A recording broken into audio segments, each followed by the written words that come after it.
If you have a radio, boys, turn it on. Sadly, my video got flagged for copyright infringement. It must have had something to do with the music. So, as you are enjoying the images of supermodel Catherine Swainpool, I am cut out the music and we'll pick it up from where I left off. Try to decipher Mitch's thought bubble while you're at it. Hopefully, you had enough chance to decipher Mitch's thought bubble as we look at the very beautiful Catherine Swainpool. And we start out this week looking at the interplay between the West and the East, beginning with Raining Tree making the long trek to French Creek to receive an ass spanking, 72-55. It was French Creek breaking a two-game losing streak, depending on me and Marvin Jones, as he went nuts, showing here three of his four touchdowns against a suddenly pretty good Minnesota football team, which is unfortunate. Anyway, that leaves the Harvesters just two games back in the West Division, even though with 4-3, they're still in last place. The Pokegama Pups also broke a two-game losing streak and snapped Apple River's five-game winning streak, 97-82. It was the Pups, completely dependent upon, well, not completely. Josh Allen had a nice game for the Pups, wearing those red jammies uniforms for the Bills. 4 Mile, they had Aaron Rodgers, and we know what he looked like. Upper Turtle 52, Aaron Rodgers 49, all by himself. Aaron Rodgers, possibly the greatest quarterback in the history of the National Football League ever. 5 passing touchdowns, 1 rushing touchdown, 158.3, perfect passer rating, and just a .25 short of 50 fantasy football points.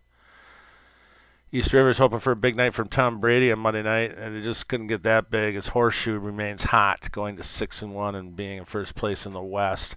East River broke their one-game winning streak and go back to their wicked ways. For Horseshoe, it was this Walter Waller dude for Oakland. Never heard of him. So I was like, well, he's dissecting the Packers. I looked him up. Of course, frickin' Mitch has him and starts him.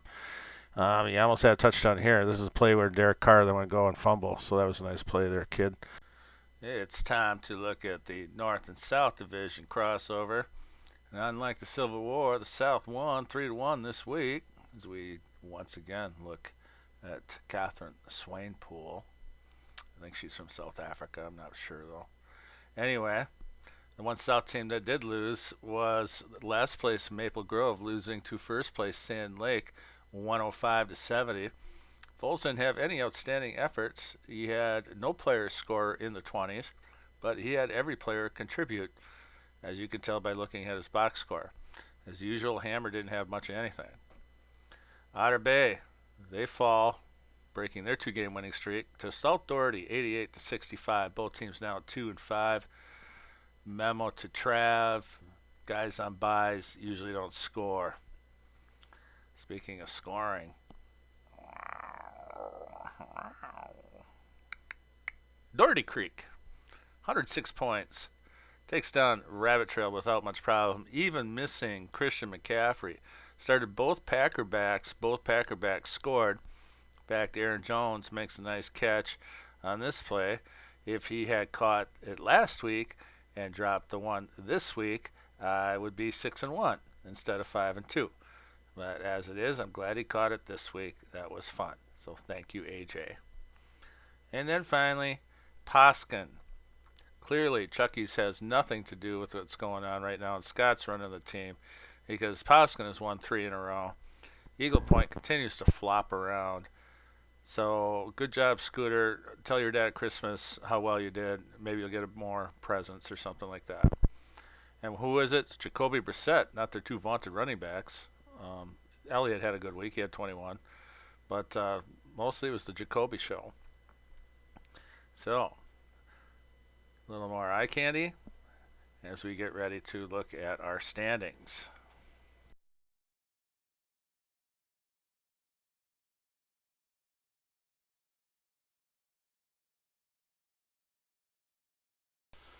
Let's start out with the East Division standings. The East Division overall is 12 and 16. This week going 2 and 2. The top two teams winning, top two bottom teams. Jesus, that makes sense. Bottom two top. You don't know what. Screw it. Bakagama remains in first place, getting a win, breaking a two-game losing streak, 5 and 2.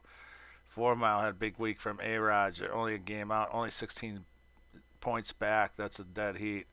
Raining Tree and East River both take losses, both hurting their chances this early in the season. So now we go to the North Division. And the North Division suffered ignominious defeat this week, going 1 and 3 against the Trepid South. The one team that did win, however, of course, was Sand Lake.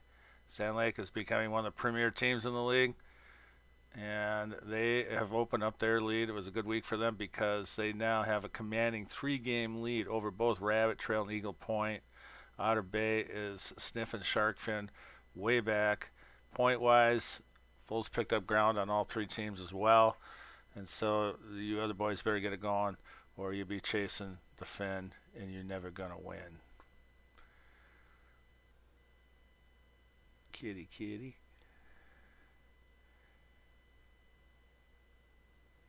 Going out tonight, going to meet Fuzzy. Going out on the date with Fuzzy. I'm so excited. I'm going to put this on for Fuzzy. I'm going to roll around for Fuzzy. That's what she's thinking, I bet. Anyway, let's go now take a look at the South Division standings, where the top 3 teams all posted victories, as aforementioned. The one team that didn't, of course, was Maple Grove. They won last week. Must have been too lofty to continue that perch-seeking goal. So 228 points off the pace. They're playing for a second or third place game probably. Doherty Creek, Slamorama, 2-game lead over Poskin, 142 points in the tiebreaker. 3-game lead over South Doherty. And the West at 19 and 9, clearly the premier division in the Nbfl. French Creek gets a big win this week as they will be able to keep pace, especially with Upper Turtle and Apple River losing. They are 4 and 3, not that far back in the points. They can still make a run. 2 games back. Upper Turtle stays at 2 games back, goes to 2 games back. MJ's Apple River Hillbillies, they lose a game and drop out of a tie for first place, and Horseshoe just keeps it rolling. 35-point lead in the points, 1-game lead over Apple River. So let's get ready to take a look at point standings.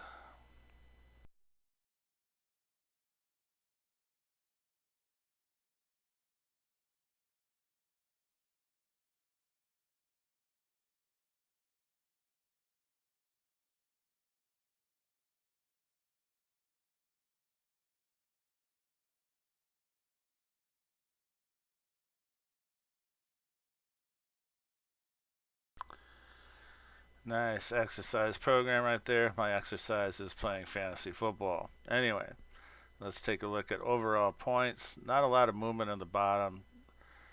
The bottom 5 teams, in fact, stayed all in the exact same spots, but things are tightening up as far as moving up in the standings.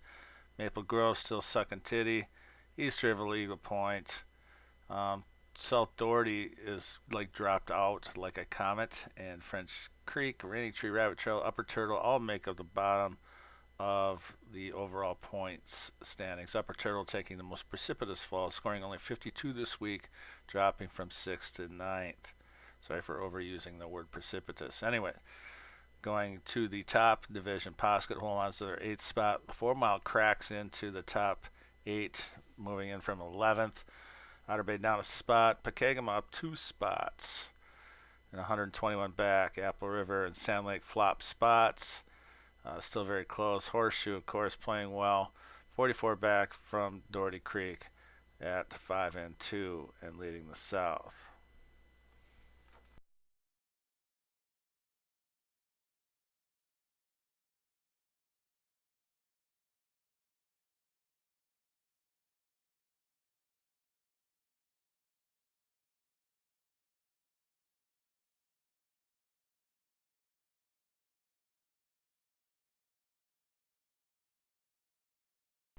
one last look at the Angelic Catherine Swan Pool as we look at next week's action. It'll be Maple Grove traveling down to Raining Tree, up to Raining Tree. South Doherty will go up to Eagle Point. We have Poskin taking on Sand Lake, seeing if they could keep their 3-game winning streak alive. Otter Bay will host Doherty Creek. See if they can get back on the winning ways. Otter Bay, that is.